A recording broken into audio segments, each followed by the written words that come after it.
Good evening, everyone. This is Nicole Johnson-Starr with the PTSD Retreat Radio Talk Show. Tonight we have a very special guest. This is a woman I have been hounding since November. It is November, right? Okay, I've been tracking her and stalking her via the internet, not in that sense, all the legal way, because she knew about it. In preparation for tonight, because I really felt that Melissa got to share a story about PTSD Service Dogs. Now, Melissa is a rather unique individual. She is one of the authors on fightingptsd.org. Now, you are one of the authors. You're not the founder of PTSD. No, I am the founder. You are the founder. Yes. Oh, you sneaky dog. You don't say that on there.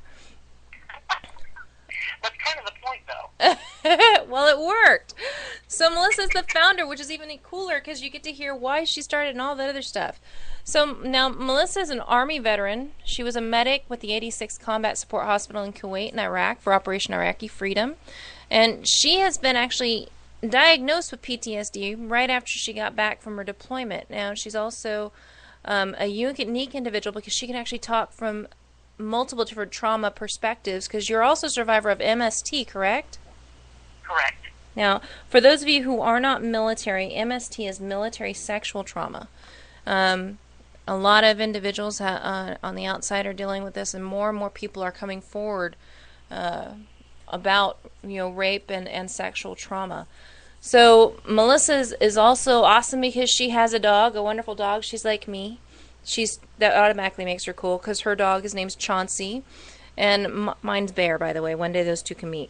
But the best part of me is my dog and my kiddos, but my dog's my buddy, and I'm sure Chauncey's your buddy as well. Though you have 4 kids? Yes. She's a strong person. That's all you got to know. So tell us about you, because I really, before we even get into the service dogs, tell about fightingptsd.org and why you chose to do it, and so on and so forth. FightingPTSD.org started when, shortly after I was accepted into Canines for Warriors, just as a way to kind of tell my story of where my life was at the time, my transition with Chauncey, and then what my life has been like since. Okay. Now there's quite a few authors on here. It's you guys, because you show your picture of you and your husband, and you also have Jason. Yeah, Jason was also a graduate of Canines for Warriors. Okay. Now, what is Canines for Warriors? Canines for Warriors is a nonprofit group that trains and places service dogs with disabled veterans at absolutely no charge to the veteran. We don't pay for the dogs. We don't pay for lodging. We don't pay for our meals while we're there. We don't pay anything other than incidentals and eating out the entire time we're there. Wow. Yes. Okay, that's a first, because all these different wonderful organizations are out there, doing canines. Every single one of them are saying it's really expensive, you got to pay for this or this. This is the first time I've actually heard of an organization that actually says, no, this is it. Well, when it comes to veterans groups, and even then, unfortunately for a lot of veterans, a lot of these groups are post 9/11 veterans only, that are completely nonprofit, don't charge anything to the veteran. And there are several out there that don't. Unfortunately, in my situation was that a lot of them have geographical restrictions. For example, there's one in the Southwest where you had to live in that area. Another one in the D.C. area where you had to agree to relocate to D.C. for 1 year. Whereas Canines with Warriors was the first school that I found that not only did not have a residency restriction, but that provided lodging to you while you were there training with your service dogs at the 3-week academy. This is amazing. I'm definitely going to be calling Canine for Warriors to have them be on here, because so many times people are looking for dogs. Like, whenever I hear of a dog that's, a puppy that could be trained and is smart and someone's going to get rid of it, I'm always like, no, no, no, no. Hey, here's a dog. Donate to some training program so it can go to a soldier, so people don't have to pay for it. And they're like, oh, it's going to be $3,000, $10,000, $15,000. I'm like, you guys are nuts. Well, and the thing is these groups aren't wrong. When you look at the overall cost of what it costs to acquire the dog, to feed the dog, to get the veterinary care, to pay the staff that trains the dog, that does the fundraising, that answers the phones, to pay for the phone, the water, the electric, and everything else, from the time the dog enters the program until they graduate, it can cost upwards of more than $10,000 to train each dog. Wow. Right. A lot of people think, wow, $10,000 for a dog? No, it's not just the dog. It's everything. It's an all-encompassing picture as to why it costs $10,000. Okay, so there is definitely a reason for that cost. They're not just saying, yes, we just put a little bit of money into this dog, but we want a major kickback. It's actually just covering costs. Right. Okay. Well, I definitely get to call Canine for Warriors. So I'll be more than happy to give you their contact information. And if any of your listeners are interested, it's K, the number 9, S, 4warriors.org. Okay. And that's the letter K as in kilo, the number 9, the letter S as in Sierra. 4 Warriors is spelled out. It's not a number. It's 4 Warriors. FORWARRIOS. Goodness. Okay. My brain's not working. I've been sick. I've got an excuse. Now, when I'm not sick, I'll come up with another excuse. So, but, okay, that's amazing. People deserve to hear about that. Now, I want to talk about the service dogs themselves, because I know for me, when I got back from Afghanistan, I was already looking for my dog before I got back. And I knew what I wanted. Now, Bear was not exactly supposed to be for me. He was supposed to be for my husband, because I knew what I wanted. And I needed a real big dog, you know, not some small half dog who's only 100-something pounds, you know.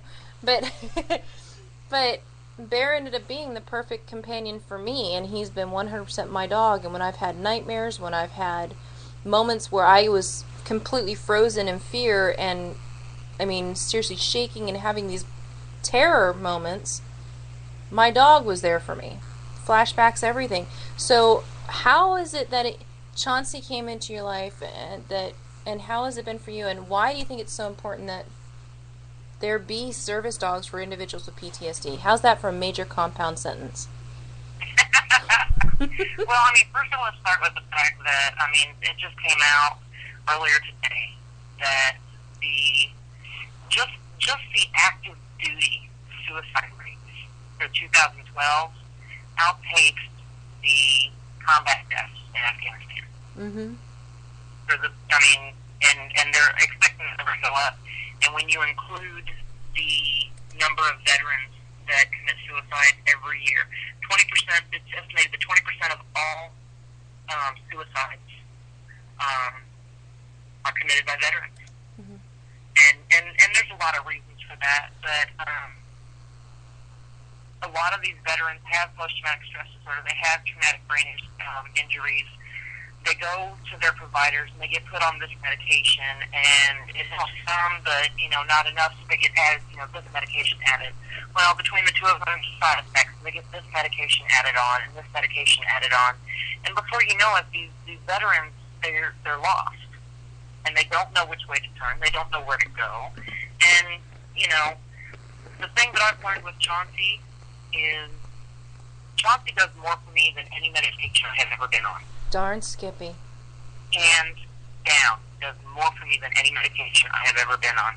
At my most medicated, I still could not walk into a local drug store and ask where the Tylenol was without my heart pounding and breaking into a sweat and stuttering. I have always been a very eloquent speaker. I was in theater and choral and everything else from high school all the way through. And I could not ask where ibuprofen was without stuttering. Wow. And it was probably somewhere between 10 and 14 days after I was partnered with Chauncey, before it dawned on me that I had not stuttered once since we had just partnered. That is so awesome. Oh, don't stop there. Keep going. But I mean, there's so much that these dogs do. Service dogs in general, not even referring just to service dogs for veterans of PTSD, but I mean, since that is what we're talking about, I mean, there's different things that these dogs can do. I mean, stuff is, assistance in a medical crisis. There are some people that when they have a PTSD event, such as a dissociative episode during a panic attack, they shut down. Yes. The lights are on and absolutely no one is home. These dogs are trained to know this and to do one of a couple different things. First is to interrupt the dissociative episode. It's kind of hard not to notice a wet tongue running up the back of your hand. I can vouch for that. Yeah, and if the dissociative episode is so strong that the dog cannot rouse the veteran from it, they can be trained to go get help. Whether that is I've heard of dogs that had a pocket sewn onto their vest, and on the outside of their pocket it said, "In emergency, open me." And the dog was trained to go up to somebody and turn that side of their body to the individual so that the person could get the card out of the pocket to know what to do for their human. Mm-hmm. That's or awesome. It could be something like, go get my husband, go get my teenage daughter, something that he could be trained to do so that someone else in my family would be able to respond. That's amazing. Now, I'm going to tell you this. Bear is not trained for that. He's just got his basic commands and stuff. And even without the training, I'm so grateful for him. But it sounds like there's so much more put into these service animals. So, oh yeah. I mean, and how much the dogs are trained to do depends entirely on what is needed for the veteran. If you look at the American Disabilities Act, the definition of a service dog is a dog that is trained to do work or perform tasks for people with disabilities. I don't necessarily need a dog that can pull a wheelchair because I'm not in a wheelchair. mm-hmm. So Chauncey has not been trained on anything to do with wheelchairs. But, there's other schools that,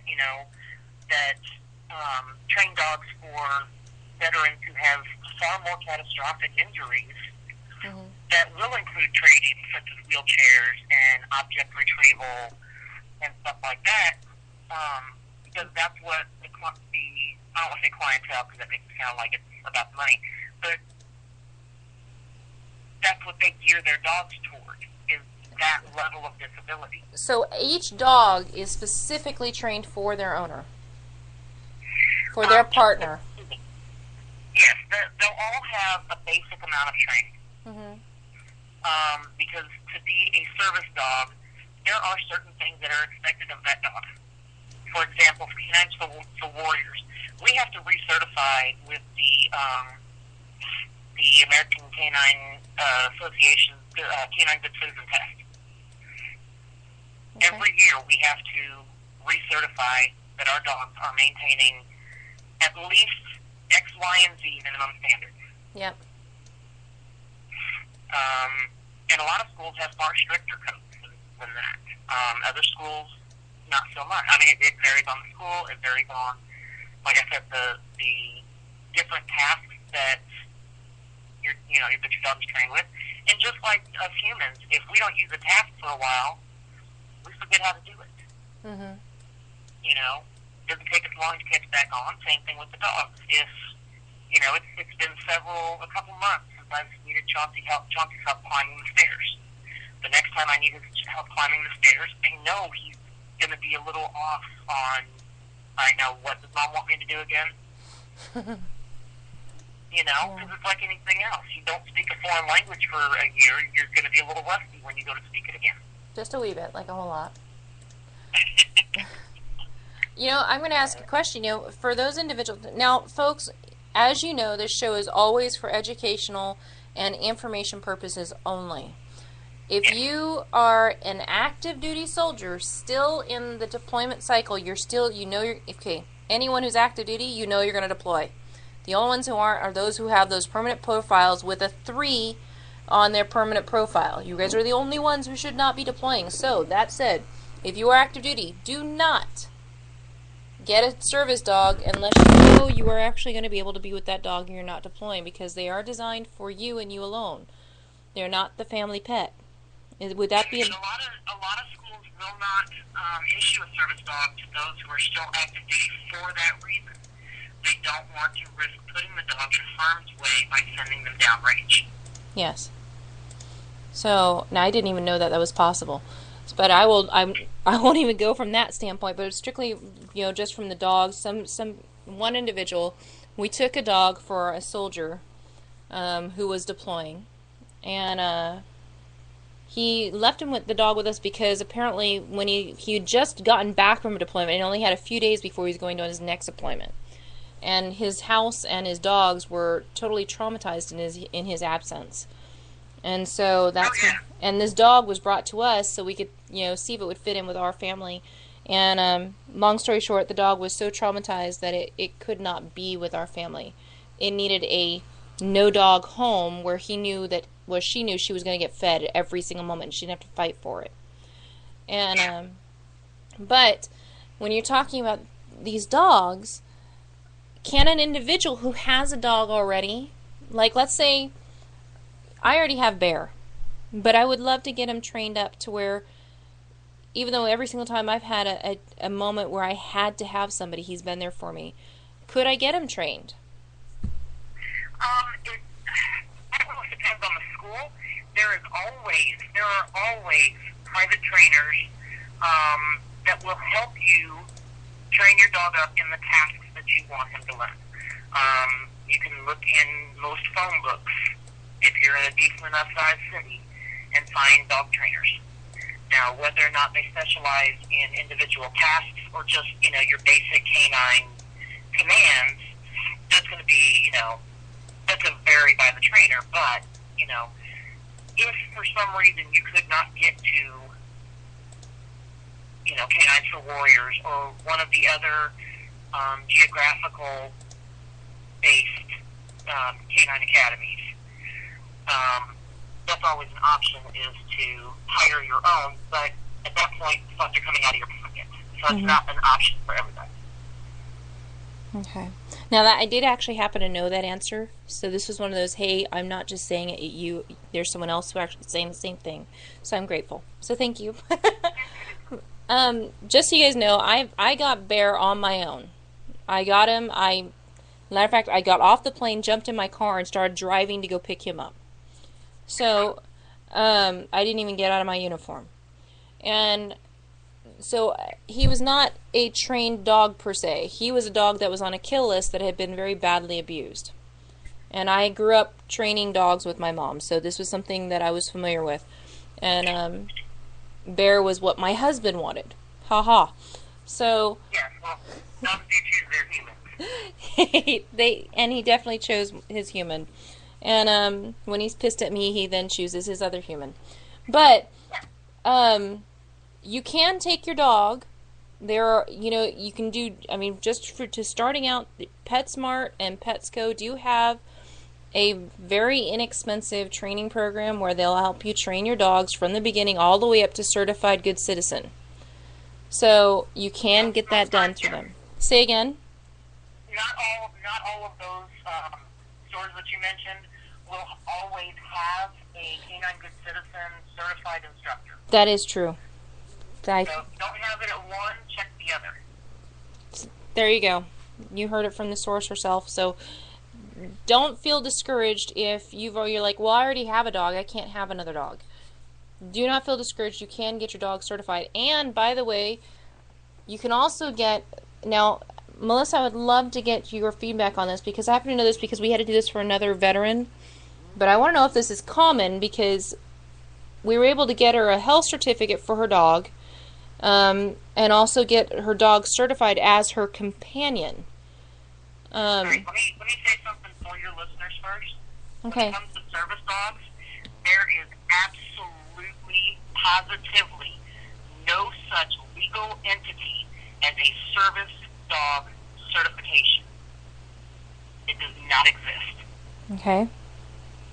Okay, so when especially when you go onto some of these less than honest websites that promise you a service dog certification, you're paying them a bunch of money for a worthless piece of paper. Okay, what constitutes whether or not your dog is a service dog is A, are you medically disabled? PTSD is a medical condition. 2, does the dog perform work or train tasks that mitigate, that lessen the effects of your disability? As long as you can say both of those things, and your dog is very well behaved, it's not easily startled, it's not aggressive towards other animals, stuff like that, then your dog is a service dog. You don't have to have 15 pieces of documentation saying that, da-da-da-da-da. Now, having said that, there are some states that do ask you to register your dog with them so that they know your dog is a service dog. Like the state of Maryland, where I live. Correct. The state of Florida is also the same. Okay. And for traveling purposes, you do have to have that health certificate. That's any traveling with any dog, though. You have to have a health certificate. Okay. Phew. We got that clarification out there. This is why we have experts come on here, folks, because I don't know everything. This is why we have experts. I know about PTSD. I don't know everything about dogs. I know about my dog. And he tells me quite clearly, believe it or not, dogs and animals do speak, because their faces are extremely expressive the more you get to know them. And they will tell you whether you're being an idiot, for lack of a better epithet that is suitable for children's ears. My dog has no problem with sharing with me when I'm being an idiot. So, I mean, I always know when I'm starting to get a little out of control because I get short-tempered. Uh-huh. And with small children, you can automatically guess which direction that ends up channeled. and inevitably, he will get up from wherever he is, walk into the room I can, and look at me with this expression on his face like, really, Mom? That's how you're going to behave? You know better. And it makes me check myself, you know? Isn't that awesome? I wouldn't trade anything. I wouldn't trade that for the world. I knew when I was breaking the rules. You know, I know when I'm doing stuff that's wrong. I also know when I need to take a break and just have a hug. Because he'll come up and just lean on me and go, hey, you're freaking out here. Oh, yeah. Love me. I'll be the big leaner, too, and that 96 pounds. Exactly. So, now, tell me some more about, having a service dog. Now, the reason I actually contacted you is because you actually had a service dog and you had an incident that occurred. Now, we don't need to focus on that incident because I know for a fact that the guys apologized, and so without naming names... Correct. My husband and I had gone out for an anniversary dinner to a local restaurant, and Chauncey had his vest on, laid down right beside my chair. Through the entire incident, he didn't even lift his head, let alone growl or bark or sniff or anything else. He just laid there. And the gentleman started giving me a hard time about how he couldn't allow dogs on his property and kept trying to give me all these other reasons. And I was trying to explain to him about service dogs that, according to federal law, which trumps local health codes, by the way, according to federal law, anywhere that the public is otherwise allowed to be, Chauncey is allowed to accompany. The only real exceptions would be like an ICU or a burn unit or an OR for obvious reasons. Yeah. And the owner of the restaurant got real argumentative, and I was just sort of cowering in my seat from the way he was behaving. He wasn't vulgar. He didn't raise his voice. He was just very condescending and rude. And as any survivor of rape will a test.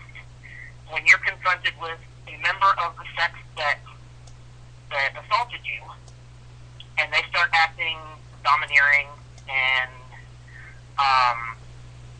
just condescending and rude and everything else, you start shrinking back into your shell. Mm-hmm. And that's exactly what happened. And, my response was to vent the only way I could, the only voice I had at that particular moment, which was to vent online. And kind of went viral from there. Now, if I recall, you were actually told, well, you don't have an injury? Well, you don't look disabled. Yeah. Is this something that is common for individuals who are dealing with post-traumatic stress? I hear it all the time. Usually I hear it in a sincere tone. Mm-hmm. Since being partnered with Chauncey, I have returned to college.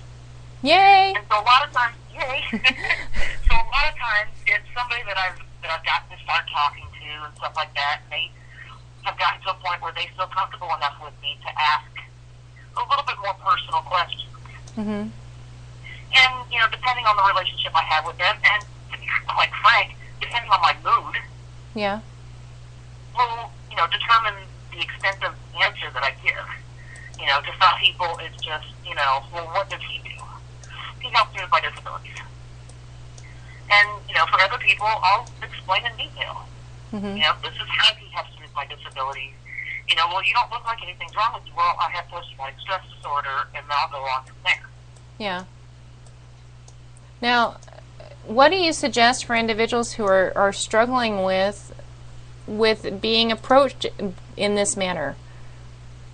One of the things that our instructor told us was to sit down on your own and think of how you would want to answer the question when you're being asked it. And really think about your answer and really, even to the point of writing it down. Write down what you would say. Mm-hmm. And then rehearse it over and over and over again so that answer becomes second nature. So that when you're confronted, in using the word confronted, I don't necessarily mean in a less than pleasant manner, but when you're approached with that question, you will already have an answer that you have drilled into your own head so that it's second nature that it comes out of your mouth. Okay, so it comes out naturally for you. Right. Okay. And my initial answer when I first left canines was, he helps me with my disabilities, and then I would leave it at that. And, the longer that I'm with Chauncey, the more comfortable I am in talking about some of the things that have gone on with me, some of my triggers, the ways that Chauncey, specific ways that Chauncey helps me, stuff like that, to where, as I said, a few minutes ago, the answer I give varies greatly on who's asking, how they're asking, and the mood I'm in when they ask. Mm-hmm. And that's something people deserve to be aware of. These are not questions that have to be answered by anybody. Right. It's no different than me walking up to somebody and saying, when was your last colonoscopy? It's private information. It doesn't matter who's asking. It is your private medical information. All you have to, the only thing that, if you want to tell them it's none of your business, tell them it's none of your business. If you want to give the short and sweet answer, you say, Chauncey helps me with my disabilities, and you move on. Yeah. If you want to go into a long, drawn-out exhortation on how you got PTSD and what brought you around to getting service dogs, then you go on your dissertation. Okay. Now, folks, I'm going to encourage you and guide you more towards the respectful answer that's more respectful of yourself as well as the individual who's ignorantly asking you questions. Because remember, they don't understand. They're not asking to be rude. How many people are only familiar with seeing eye dogs? Yeah. This is still really, really new. People get asked, well, you don't look blind. Yeah, I won't respond to that. looking at them saying, well, you don't look stupid, doesn't really get you anywhere. Now, what's really funny is, folks, is that was just going through my mind, but I was not going to say that because that would be rude. But well, yeah, I mean, thankfully, most of the time, the center between what I think and what I say is usually pretty firmly intact. yeah. Not always, but usually. Okay. I've had some pretty creative responses come to mind, and thankfully not come out of my mouth. Thankfully, your Like trap the is colonoscopy working. question. Say again? Yeah. Like the colonoscopy question. Yeah, I actually love that. I'm going to remember that, by the way, forever. And it'll be like, I'll ask you next time I talk to you on the radio. Somebody asks your question, you'll just start laughing at them. Oh, I'll be like, oh, I'm so sorry. I was thinking about your colonoscopy. But, so folks, remember, these people, not everybody's asking just because they're just like, oh, what are you doing? It's actually like, what if it's a kid? Kids who come up, they have no filter. Their filter is non-existent. Why are you like that? And the thing is, especially with kids, they're asking because they are sincerely curious. Mm-hmm. There's been times where I've been in a hurry. I have been on the verge of a panic attack, even with Chauncey next to me, and I will hear some little kid say, Mommy, look, it's a doggy. And I'll hear the parents start to educate, the parents will actually be educated enough on service dogs that they'll start to educate their children, and then, if I can get myself to focus on that enough, I can calm down enough, then I'll actually stop and let Chauncey say hello to the kids. That's awesome. Let them pet him and stuff like that, Yeah. Again, that's something that doesn't have to happen. So, folks, when you see someone say, please, no, don't touch my dog, please respect that. How many people can't read the 3-word patch on the back of his vest because he's not pet? There's even ones that have an actual picture with a line going across it for don't touch. But, there have been times when we have gone to the mall where my husband has placed himself physically behind Chauncey and I. wow. He's definitely coming up behind me, because, that's a startle, that's a trigger for my startle reflex, to have somebody walk up behind me. Yes. And you ask just about anybody with post-traumatic stress disorder, and they'll tell you the same thing. Walk up behind me. Yeah. And, folks, this is for educational purposes, and the information he's sharing with you is very, very accurate as far as startle response and so forth. Please keep that in mind. Make yourself known to the person that you're approaching, especially if coming up from behind them. Because, remember, individuals are trained. You really don't want to find out how trained. So, this is something that folks don't appreciate, and it's not something that gets to happen, especially when you're dealing with someone who's very heavily dealing with their trauma, and is still processing a lot of the trauma that they went through, especially if it's brand new to them. So my children have had to learn the hard way that sneaking up on mom is a bad idea. Yeah, that's. They're just trying to have innocent fun, so I have to, I try to catch myself in time to keep from snapping at them. Yeah. But they've had to learn the hard way that that's not a game to play with mom here. Yeah. I'm actually grateful you said that out loud, because a lot of parents are worried about that. Am I the only one that snapped at my kids? No, not at all. So, folks, obviously you hear it. You're not alone. This is not uncommon. And so, for everyone else, if you're a loved one dealing with somebody with post-traumatic stress, these are things that you deserve to know about. And especially, look at getting them a service dog. Look, if you are dealing with post-traumatic stress, no matter what type it is, secondary, complex, if you have multi-diagnosis, it doesn't matter. If you feel that this might work for you, talk to your mental health provider and talk to them about to see whether or not this would work for you. Please, again, if you are still in the deployment cycle, if you're still active duty, or if you're reserve or guard, I'm actually even going to say for reserve or guard, because we're going out more and more.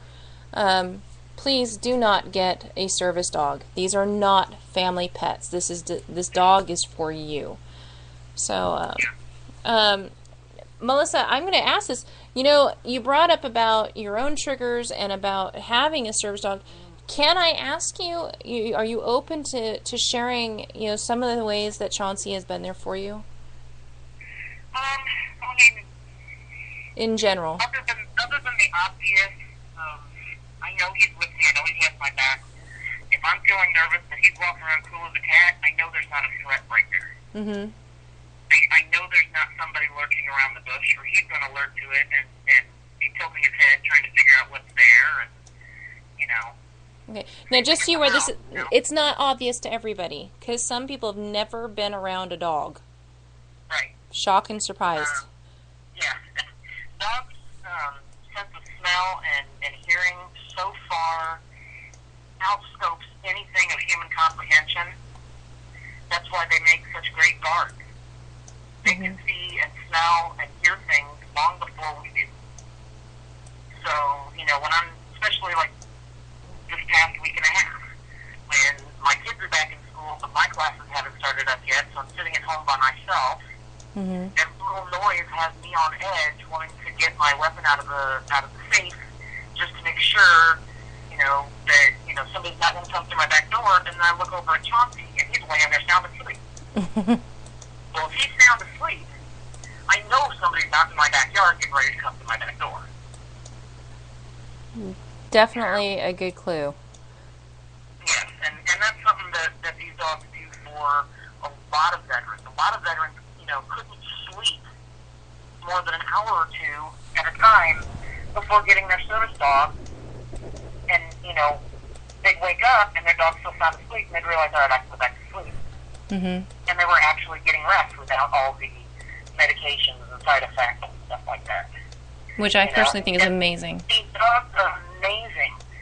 I mean, I'm not going to name names because I haven't spoken to the person to see if it's okay, but I mean, we've had one service dog that would not stop pestering her human. He felt terrible. All he wanted to do was lay down and rest, and she would not stop pestering him. She wouldn't leave him alone. She wouldn't leave him alone. So finally was like, fine. He got up, called the doctor, went in. He was having a heart attack. Wow. You know. And just in my daily interactions with other people that are part of a service dog team, you hear stories like this over and over and over again.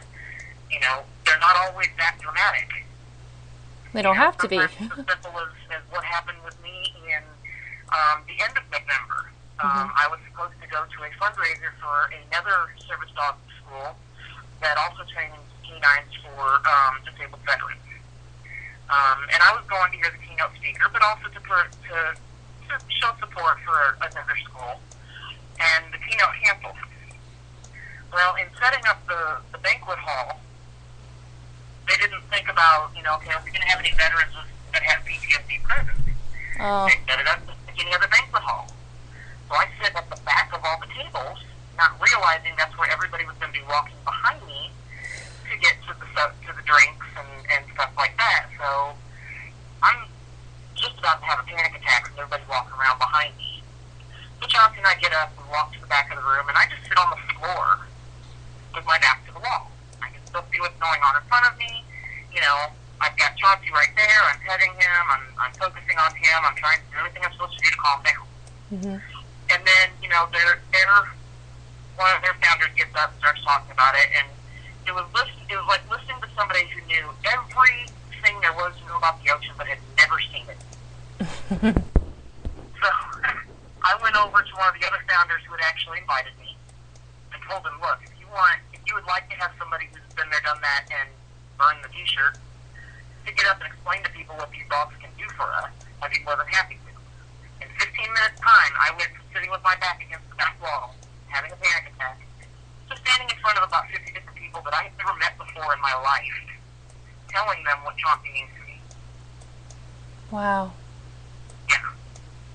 And I mean, that's the difference that these dogs can make. People don't, you know, people are, well, it's just a dog. No, it's not. You know, pardon the pun, but it's a new leash on life. That is amazing. That is huge, in fact. You know what, just a second. We're going to take a break right at that moment. Folks, thank you so much for listening. This is, we're going to take a break, If you have any questions, any concerns, any comments that you'd like to make, I encourage you to send them to support@theptsdretreat.org, or you can just go to fightingptsd.org and put a note out there for Melissa right on her page, because I'm absolutely certain she reads it, because she pays attention. Duh, she blogs. So I'm also on Facebook and Twitter, Fighting PTSD. Okay, so go to Facebook, Twitter, Fighting PTSD. You'll be able to find her on there, and I encourage you folks to reach out. Again, you can reach us at www.theptsdretreat.org, or you can go to Facebook, The PTSD Retreat, or you go to Twitter, The PTSD Retreat, or you go to Skype, you get the point. Okay, so thank you so much for listening, and we'll be right back. This is Nicole Johnson-Starr and Melissa Maher with the PTSD Retreat Radio Talk Show.